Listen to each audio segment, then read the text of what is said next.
શાળા પ્રવેશોત્સવ અને કન્યા કેળવણી મહોત્સવ શરૂ થયો છે। મુખ્યમંત્રીએ આજે રમૂજી અંદાજ સાથે આ કાર્યક્રમને ખુલ્લો મૂક્યો છે। મુખ્યમંત્રી ભૂપેન્દ્રભાઈ પટેલનો રમૂજ અંદાજ જોવા મળ્યો।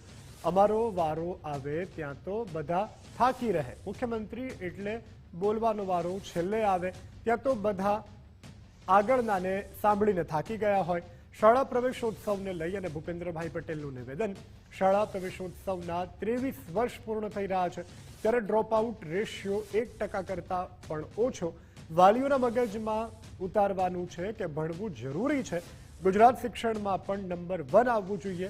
આપણે અમુક બાબતોને લઈને તેમાં પાછા પડીએ છીએ તેવી મુખ્યમંત્રીએ કરી વાત।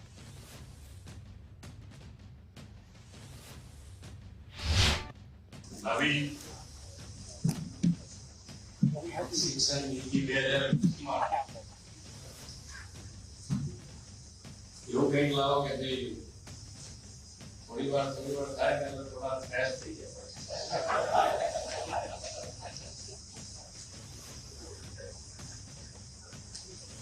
અમારા બોલવામાં આવે ત્યાં ઊંઘીમાં તો અમે વાળો થાકી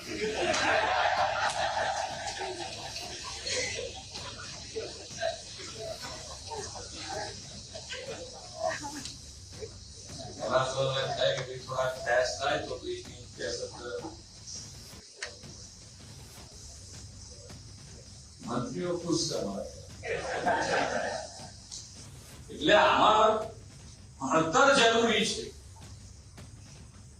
એટલે ભણતર કેમ જરૂરી છે એ જો આપણે વાલીઓના મગજ પર નહીં ઉતારી શકીએ તો ક્યાંક ને ક્યાંક હજુ પણ જે આપણો લક્ષ્યાંક છે એ આપણને તકલીફ ઉભો કરી શકે।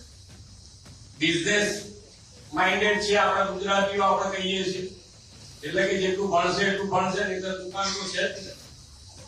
પહેલા એવું કહેતા હતા કે આપણે ક્યાં ખેતી આપતા જમીન છે ખેતી કરી હોય ભણતું હવે દુકાન છે એમ દુકાને બેસશે પણ આ બધામાંથી બહાર નીકળી અને આપણો જે ગોલ છે માનનીય વડાપ્રધાન શ્રી એ વખતે જે શાળા પ્રવેશોત્સવ શરૂ કરાઈ અને જે યાત્રા શરૂ કરી છે એ આપણે હવે 100% નામાંકન પહોંચ્યું છે અને હવે ગુણોત્સવ એટલે ગુણોમાં પણ વિદ્યાર્થીઓ 100%